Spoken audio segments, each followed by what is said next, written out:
Namaste. I'm Dr. Manan Mehta, and I would like to speak with you about the top four concerns we have about the COVID vaccine.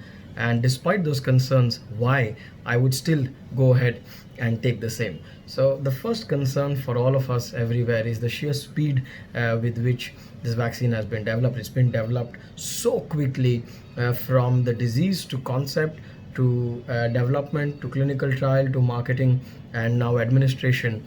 Just to put it in perspective, the fastest vaccine to be developed before this one was mumps, and that took 4 years. So, I mean, it's not even a year yet where the first COVID cases have come up in certain countries, including ours, and we are already looking at a vaccine. So, the speed at which this has been developed, the sheer political, social, economical pressure on the companies to just get a vaccine rolled out, that has been a very big concern for us, and that does stay a concern for us. The second concern automatically is safety. If something has been developed so fast, has it been developed rashly? Are we rolling it out too soon without even understanding that what could be the possible problems with this? That will definitely be a concern. We don't know what the long-term side effects are. We keep hearing about news of some adverse reactions, including serious ones. And that is definitely something which we are concerned about, because again, as I said, this is developed so quickly, we don't have enough data yet. Third concern which comes is, if something has been developed quickly, it's not developed rashly, then is it actually effective? That is the million dollar question right now. And my concern about this is, okay, I've taken the shot. It's been successful. You've got a good hit rate. You've got the antibody positive. For how long are you protected? Who knows the answer? Nobody. No matter what these people claim, they don't know the answer. Why? Because it's been 3 months at the most for the vaccine to have done. So today, somebody took a vaccine 90 days back and they have antibodies today. So I can tell you that you might be protected for 90 days. Tomorrow, 91. Day after tomorrow, 92. The data will come in as the time passes. So I don't think anybody can talk about long-term safety or long-term efficacy about the drug, about the vaccine. Fourth and final concern I have is the sheer ambiguity in the way everything is being stated. Sorry, a particulate vaccine is very different from an mRNA vaccine, is very different from a live vaccine to something else. There are multiple types and subtypes of vaccines which are there. But in the news, they are just showing that these many lakh people took this vaccine and they got this and they didn't get that. There has to be more clarity, more individualization of the data when it is presented to somebody who is going to take the vaccine. And along with that, there are so many different factors. For example, one of the strains requires to be kept at a temperature between 4 and 8 degrees. The other needs even further, stricter conditions in which it has to be transported and given.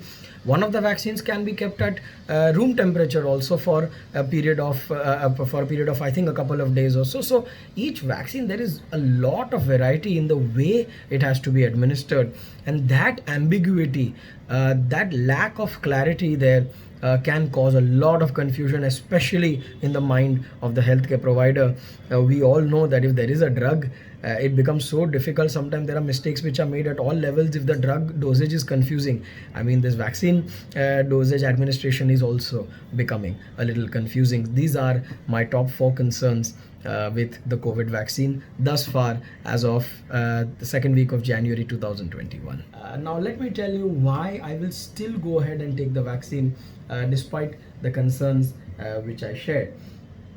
Now, the speed at which the vaccine has been developed is definitely something which is strange, but at the same time, never before in history, this is an unprecedented united front that we've been able to put up scientifically, socially, economically, and politically, that we have a common adversary. So the flow of data, the techniques which have been used, the way we have gone about this, that sort of explains a little bit the speed at which this went from research to marketing. Also, you can't underestimate the sheer developments in technology which have happened not just over the last 2 decades but in the last 1 year to deal with this pandemic better. I think the techniques which have been established now will be useful in creating newer vaccines like the ones for malaria, dengue, HIV, tuberculosis, which we have been waiting for since decades now.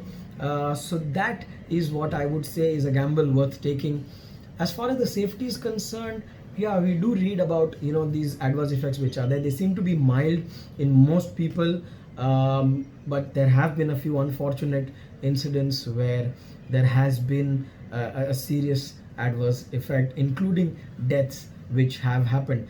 That is definitely a concern, a fear which we have when I will be going on to take the vaccine. But understanding which strain to take, whether it has been properly preserved and transported or not, whether it is following the right kind of protocols or not, and whether it comes from a good, robust scientific background.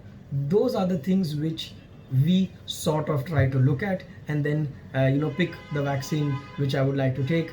Because in India we do have an option between two presently. Hopefully the options will increase as we go ahead. But as far as the safety is concerned, we need more data. Till we have more data, we can't tell you whether the vaccine is safe or not. And where will the data come from? Where will this data come from? The data has to come from us. Someone has to be on the front line again to take the vaccine and be able to generate the data required to decide how to make it safer, better for the others. And if young, fit, healthy individuals like me don't go forward with it, then it will be difficult for us to ascertain clearly that the adverse reactions which are happening are idiosyncratic, age related, complications related, morbidity related, or vaccine related. So this is the reason why I'll go ahead and take the gamble of taking the vaccine, and let us see how it goes. I will try to keep you updated as to my vaccine experience, and we'll try and keep you updated on a daily basis as to how it's going for us. Thank you very much. Wish you all the best.